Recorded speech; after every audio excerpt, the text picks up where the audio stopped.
Let's begin with the tragic, untimely death of Michael Jackson. NBC's Lee Cowan is outside the L.A. County Coroner's Office with the very latest. Lee, good morning to you.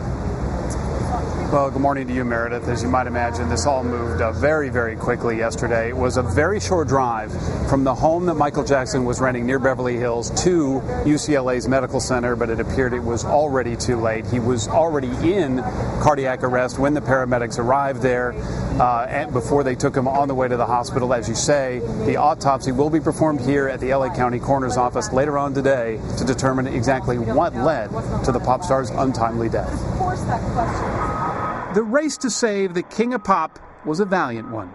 Pictures show the paramedics' frantic efforts during that 6-minute drive to UCLA's medical center.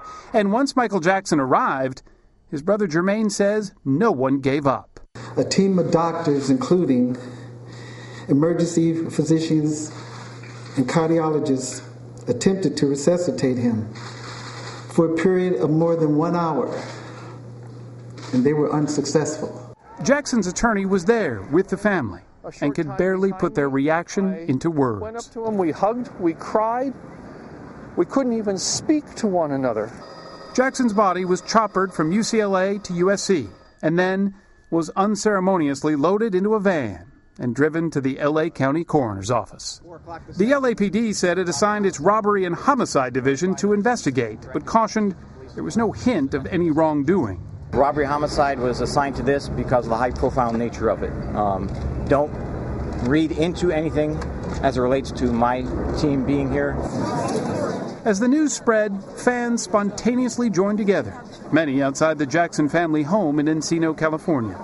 These dancers were set to rehearse with Jackson Thursday, but learned of his death instead. He's such the best entertainer that I know, and because of him I came to America.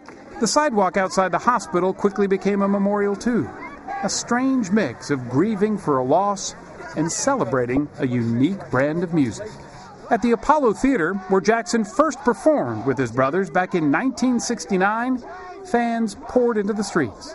The Reverend Al Sharpton gave an impromptu eulogy, remembering a talented life, but an equally controversial one. He talked about how many people had let him down, but I told him it didn't matter. He had never let the fans down.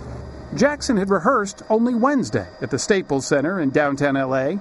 He was preparing for a strenuous 50-concert tour in London next month. Some questioned his physical readiness for such an endeavor, and there had been rumors that his addiction to prescription drugs had returned. But for those who hadn't seen the reclusive Jackson in a while, when he announced his comeback back in March, many said he looked healthier than he'd been in a long time. This is it.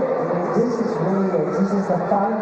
This is the final curtain call. But he never got the chance to take that final bow. Now again, the autopsy on Michael Jackson's body expected to be performed later on today. It's expected to also include a toxicology study, Meredith, so it could be some time before we know for sure. Meredith. Lee, thank you very much.